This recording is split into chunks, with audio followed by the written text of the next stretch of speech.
नागमती वियोग वर्णन में ये तीसरी सूक्ति है।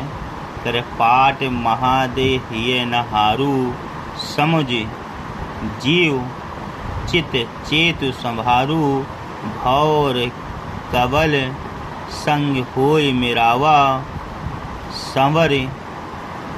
सवर ने मालति पहयावा पपी है स्वाति सौ जस प्रीति टेक प्यास बांधु मन थीति। यहाँ पर नागमती को समझाते हुए उनकी सहेलियाँ कह रही हैं, क्या कह रही हैं? कह रही हैं, रानी आप पति के वियोग से पीड़ित हैं, उसकी सखियाँ, इसीलिए सखियाँ आपको ठठास बंधा रही हैं। आप उनके हृदय की बात को समझें और मन की गहराई से सोचें। क्या कह रही हैं कि हे महारानी पाट महादेहिये नहारू, हे महारानी आप निराश न होइए, धैर्य को धारण कीजिए। समझ जीव चित चेतु समारू, धैर्य को धारण कीजिए, समझिए और होश में आइए। अपने चित्त को चैतन्य कीजिए, यानी अपने शरीर को समझाइए, अपने शरीर को चैतन्य कीजिए, जगाइए। क्यों? क्योंकि भौर कबर सै होय मेरावा, भौरा जो होता है, भौरा यदि कमल से मिलन हो भी जाए, भौर कबल संग होय मेरावा, अगर भौरे का कमल से मिलन हो भी जाए तो सवर ने मालती पयावा, तो हो भी जाए फिर भी वह मालती पुष्प के प्रति पूर्व स्नेह को स्मरण करके पुनः उसके पास लौट ही आता है। भौरा का अगर मिलन कमल से हो भी जाए तब भी वह जब उसे मालती पुष्प की याद आती है, पूर्व स्नेह की, तो वह उसके पास लौट ही आता है। ठीक उसी प्रकार से अगर महाराज की पद्मावती से मिलन हो भी जाएगा या हो भी गया होगा तो भी जब उन्हें आपकी याद आएगी तो वह पुनः आपके पास ही वापस चले आएंगे। आगे कह रहे हैं, महारानी आप अपने को, और कहने का मतलब ये है कि आप अपने को बिल्कुल भी निराशावादी माहौल में मत रखिए। आप पपीहे के तरीके सोचिए। कैसे? कह रहे हैं, पपीहे स्वाति सौ जस प्रीति, पपीहा पक्षी जो है स्वाति निषेध की बूंद से बहुत ही स्नेह करता है, प्रेम करता है, लेकिन उससे पहले टेक प्यास बांध मन थीति, वह उस बूंद को पीने के लिए, उस बूंद की धारण करने के लिए वह अपने प्यास को साधता है, शरीर को ठठास बनाता है। उसी प्रकार से आपको भी व्याकुलता छोड़नी होगी और धैर्य को धारण करना होगा। आगे सखियाँ कह रही हैं, धरते ही जैसे गगन सुनेहा पलट आओ वर्षा ऋतु मेहा, कि धरती भी गगन से स्नेह करती है, धरा भी गगन से प्रिय दर्शन करती, स्नेह करती है, और उसके सापेक्ष में, उसके बदले में आकाश भी मेघ से क्या करता है?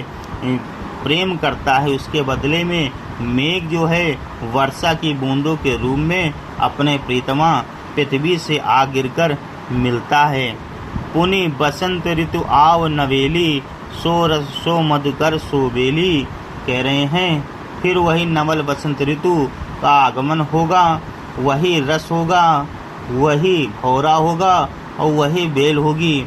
हे महारानी, कहने का मतलब सिर्फ ये है कि आप बिल्कुल भी निराश ना हो, क्योंकि महाराज पुनः अवश्य आवेंगे। जिन अस जीव करस तू बारी, यह तरीवर पुनि उठब सवारी।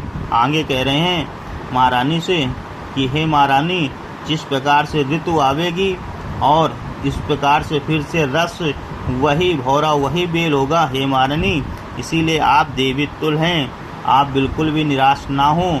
आप ये समझें कि एक सूखा हुआ वृक्ष हरा भरा वो उठता है। कब हो उठता है?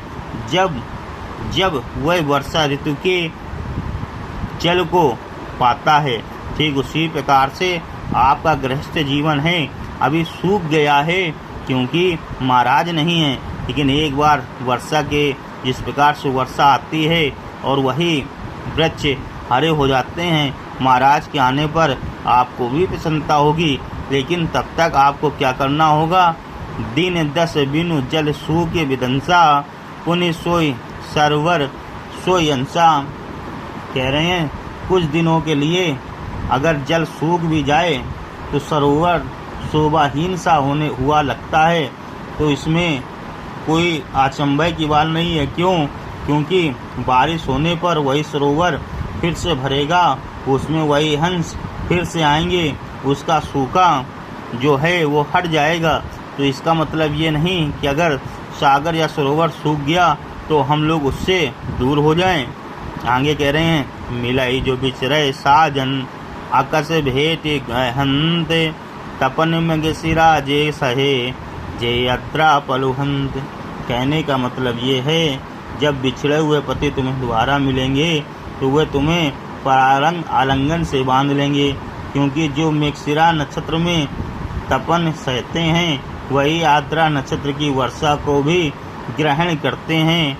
यानी मिलाए जो बिछड़े साजन, अकम भेट गहन। कहने का मतलब वही है जब बिछड़े हुए पति तुम्हें पुनः मिलेंगे तो वे तुम्हें दुगना प्रेम करेंगे, दुगने प्रेम से आलिंगन करेंगे, गले से लगा लेंगे, क्योंकि मृगशिरा आगे कह रहा तपद मृगशिरा जे सहे, ये आर्द्रा पलवंते। जो मृगशिरा रूपी नक्षत्र की गर्मी को सहते हैं वही आर्द्रा नक्षत्र की वर्षा को भी ग्रहण करते हैं।